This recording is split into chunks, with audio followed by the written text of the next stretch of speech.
অপরিশোধিত জ্বালানি তেলের সংকট কাটিয়ে শুক্রবার সকাল ৮টা ২৫ থেকে পূর্ণমাত্রায় শুরু হয়েছে ইস্টার্ন রিফাইনারির ক্রুড অয়েল পরিশোধন কার্যক্রম।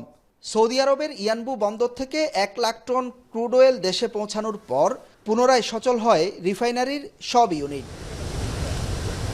বর্তমানে প্রতিদিন প্রায় ৪ থেকে ৪,৫০০ টন ক্রুড অয়েল পরিশোধনে সক্ষম প্রতিষ্ঠানটি।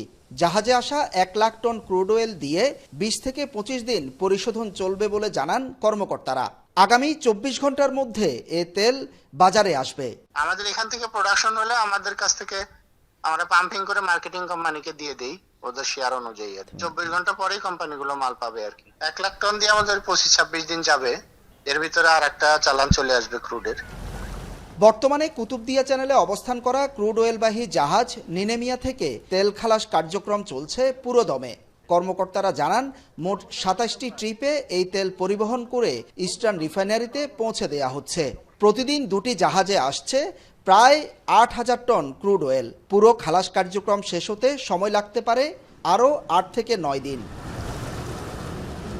অন্যদিকে জ্বালানি তেলের সরবরাহ নিরবিচ্ছিন্ন রাখতে আরও ১,০০,০০০ টন ক্রুড অয়েল নিয়ে এমটি ফসিল নামের আরেকটি জাহাজ সৌদি আরবের ফুজায়রা বন্দর থেকে ১০ মে রওনা দেবে।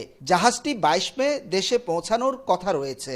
এবার দেশে তেল সংকটের পর এই প্রতিষ্ঠানটির মজুদ সক্ষমতা ৩ গুণ বাড়ানোর সিদ্ধান্ত নিয়েছে কর্তৃপক্ষ।